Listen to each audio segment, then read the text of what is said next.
Alright, hello everybody. Welcome to another video. Welcome to the channel. Welcome to the Real Madrid vs Girona match preview. So I'm going to be talking about the press conference right now. Solari, really boring. Just gives equivocative answers. It's really mundane. I don't recommend anyone to watch it, but I have to watch it just for the sake of this video. So let me get to the questions and answers. So yeah, like I said, he really doesn't answer most of the questions that he's asked. I would say about 75% of the time he doesn't really answer his questions. He really is able to get away with most of them by just really making up some generic answer. So let's get started with the first one. It's, do you feel like you're being pursued by the president of the league? I'm guessing what that's referring to is the case of Gareth Bale and whether Gareth Bale is going to be reprimanded for his actions versus Atletico Madrid. So the answer to that was, we're just being pursued by Atletico, Sevilla, Alaves, and pursuing Barcelona to get points and clear the margins and cut down on the margins. So that's really what he said about it. Like I said, a very generic answer. You just don't get any more generic than that. So yeah, we're just not being pursued by the league, according to what he's saying. So no hard feelings there.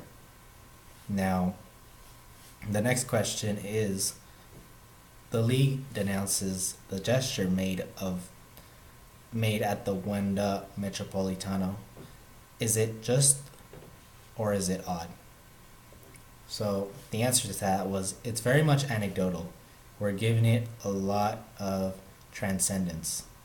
So I'm guessing what he means by that is we're just giving the whole problem more attention than it really needs. It's not a big deal to him. That's what I'm getting from the answer there. That's what I'm gleaning from the answer. It's not a big deal. So yeah, let me just go over it again. So the league denounces the gesture made at the Wanda Metropolitano. Is it just or is it odd? He just said it's very much anecdotal, meaning like it's just one situation. He said, and we're giving it a lot of transcendence. Transcendence being like just out of the ordinary, out of normal. So what he's saying is just, they're going kind of not crazy, but it's just a crazy thing to think about. Now, next question, finally a relevant question to tomorrow's game. Tomorrow you're facing Girona, a team that needs points. How will you approach this game? Will you be approaching this game in an arithmetic form, or will you actually be looking to get ahead on the score sheet? So, I don't know what they mean by arithmetic. I couldn't understand it too much, but anyway. The question is really, how will you approach this game? So pretty much what he answered was, we faced each other a few times the past few weeks. We know they're a very dangerous team and a system with a very specific system, and they do it well, and that will obligate us to be concentrated during the 90 minutes and not to suffer in those 90 minutes. Again, another generic answer, but they are a dangerous team. We know that Girona are dangerous. They always score. They always seem to score versus us. It's very hard to get clean sheets versus them. So I'm guessing there's going to be quite a few goals, and their defense is not the best. Next question. There were a few questions about Ramos too, about Sergio Ramos' yellow card, whether it was deliberate or not. As you guys can see, you don't have to read between the lines. It was deliberate. It's very obvious. So there was a question about Ramos, and what the question was, did you force or not force the card for Ramos?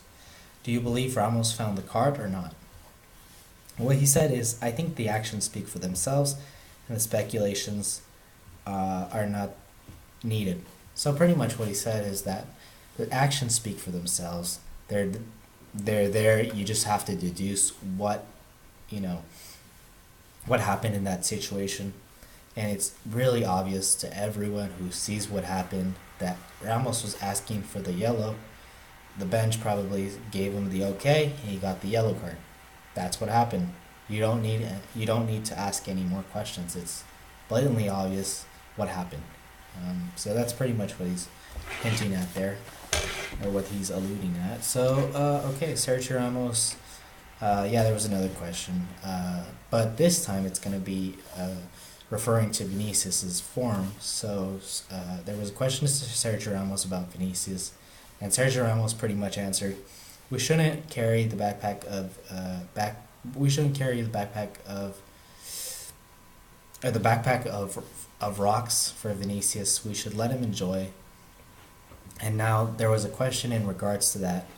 So he says, the journalist says, "I don't know how you're seeing Vinicius, because on the outside, despite being such a young lad, he seems responsible, and he seems to like it, and that responsibility doesn't seem to be bothering him." And pretty much said, Solari pretty much said, "Well, he's very young, and his projection has been impressive, and we are all very happy for him, and all his teammates help him. He and his teammates deserve that credit." So yeah, obviously he's trying to bring in the collective to that aspect, not to just exclude everyone from that situation, and just praise Vinicius. It's about the whole team pitching in, and really giving Vinicius that atmosphere, that that atmosphere that he can thrive in, really. So yeah, he's still very young. He's 18 years old. He came from Brazil. He's doing really good. Obviously, it is a little, I wouldn't say easier, but there is. He's had the circumstance. He's had the favored circumstances, I would say. Bale was injured. We had a lot of injuries for a while. Ronaldo was not there anymore. So he did have the circumstances in his favor, and he really took advantage of that. And now he's definitely seen those fruits, as he's playing almost every week now. So that's very good for him. Last question, really, that I want to talk about is Asensio. So there was a question that was asked. Pretty much it stated, the other day Asensio seemed very sharp. He seemed like he scored a goal. He always seemed like he was gonna go for it. He was always looking for it. Do you see him playing on the right wing, forming an attack with Asensio, Benzema, and Vinicius? So I thought that was a very good question. Finally, one of the very good questions from the press conference. There weren't too many, but this one was very good. Very happy to hear one. He just said, "I think he can play whichever attacking position, including a cam, because of his characteristics, qualities, and talents. Since his recovery, he's been working very hard in training and games. In his last game, he scored the winning goal, in which was very important for him at the personal level and at the collective level. And like this, he can play any position at the front. He's definitely very talented, and so we're happy for him and how he's come back." So obviously he's hinting there that Asensio is doing very well, that he's working hard, he's training really well. He's definitely proving himself in the games and in the training pitch, which is very good to hear, because obviously Asensio is a very, very good player. We've all seen his goals, his golazos. He always scores just them, goals from outside the box, just leaves everyone in awe, really. So hopefully he comes back, and we can see that Asensio that we haven't seen for a while because of injuries. But it just seems like he's doing good in training, and it seems like he's up for it. It seems like he's going to come back. So Solari is going to have a real big dilemma there in who he's going to pick. Is it going to be Bale? Is it going to be Asensio? Mariano even? You got a lot of options at the front, which is very good, because we do need those kinds of options. For different kinds of games, we need different options. Different kinds of players bring in different qualities. Slow the play down, or play on the counter. We just need all kinds of players, really. So it's very good that we have all of our players back, and that they're training really good. He talked really good about Asensio, like I'm saying. He talked really good about Vinicius. So it's very good stuff. Benzema obviously is being praised.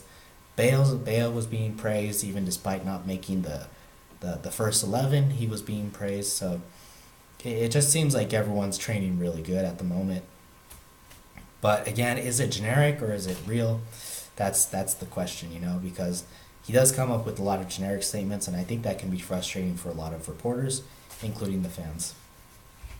All right, so that's pretty much it for the press conference. Real Madrid, five straight league wins.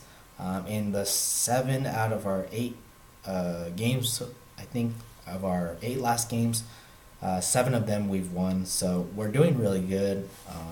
We don't seem to have like the problems that we had before at the beginning, where it was just up and down. Things weren't going good. Now it seems like we have some kind of identity building up. We have some momentum. It's just things are going well at the moment, and we can't we can't bring that down, or we can't let go of that, because once we do, Solari is going to be again he's going to get a lot of criticism for it, because he's still with the thing with Solari is it's still, there's a very fine line between the people that want him to stay and the people that don't want him to stay. I think a lot of things will depend on if he wins trophies this year or not. So Girona have won 0 points from their last 4 matches, and they haven't won a game since December. So I want to say that we're going to win for sure. I don't think it's going to be very difficult. I think it's at the Bernabeu too, so I think even easier. I think we'll win this game 4-1, even though Girona are a high-scoring team. I don't think they'll be able to score many against us. It's not going to be too hard. And I want to say 4-1.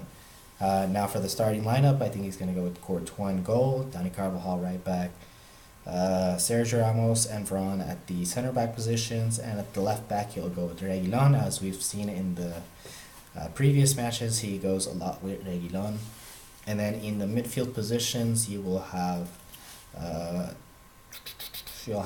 actually, I think he'll go with Llorente in the midfield position, and then I think in the 2 center midfield positions, he might go with Modric and Toni Kroos. Yeah, I think he's going to go with those 2, just for the experience and stuff like that. If not, he will go with Dani Ceballos. Just depends on, what he sees fit for tomorrow's game. Then in the front, I think it's really undisputed at this point. It's going to be Vinicius, Benzema, and Lucas. But then again, at the Champions League, what he did was Vinicius, Benzema, and Bale. So it might just be that. Just all depends what he sees, better for tomorrow's game, really. So that's pretty much all I have for you guys today. So thank you guys for watching, and stay tuned for tomorrow. I will be putting out that match reaction. However, it's going to be later in the day because I have work. I'm not going to be able to watch the game, unfortunately. All I can do is pretty much base it off the highlights and things along those lines. So that's pretty much all I have for you guys today. Thanks for watching, and stay tuned for tomorrow. Thank you.